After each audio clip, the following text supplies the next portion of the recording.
প্রধান উপদেষ্টা অধ্যাপক ডক্টর মোহাম্মদ ইউনূস এবং প্রধান নির্বাচন কমিশনার এএমএম নাসির উদ্দিনের সাম্প্রতিক সৌজন্য সাক্ষাৎ ঘিরে তৈরি হয়েছে নতুন জল্পনা।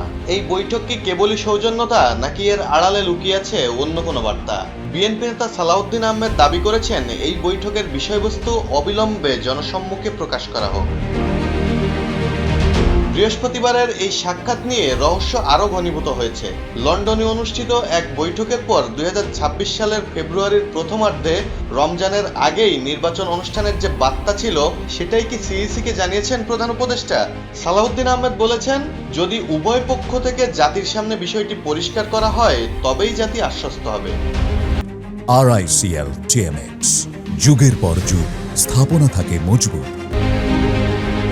নির্বাচন কমিশন এর আগে বারবার বলেছে যে সেপ্টেম্বরের মধ্যেই তাদের সব প্রস্তুতি সম্পন্ন হয়ে যাবে।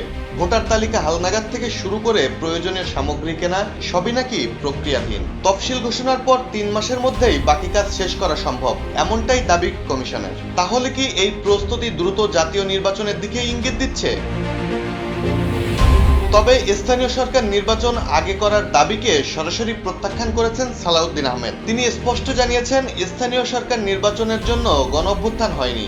দেশের মানুষ একটি অবাধ ও নিরপেক্ষ জাতীয় সংসদ নির্বাচনের জন্য দীর্ঘ সংগ্রাম করেছে, ভোটাধিকার প্রয়োগের জন্য রক্ত দিয়েছে। যেখানে প্রায় সব দলই প্রধান উপদেষ্টা ঘোষিত সময়ের মধ্যে জাতীয় সংসদ নির্বাচন চায়, সেখানে স্থানীয় নির্বাচন আগে করার প্রশ্নই আসে না। টেস্ট রিপোর্ট, জয় জয়।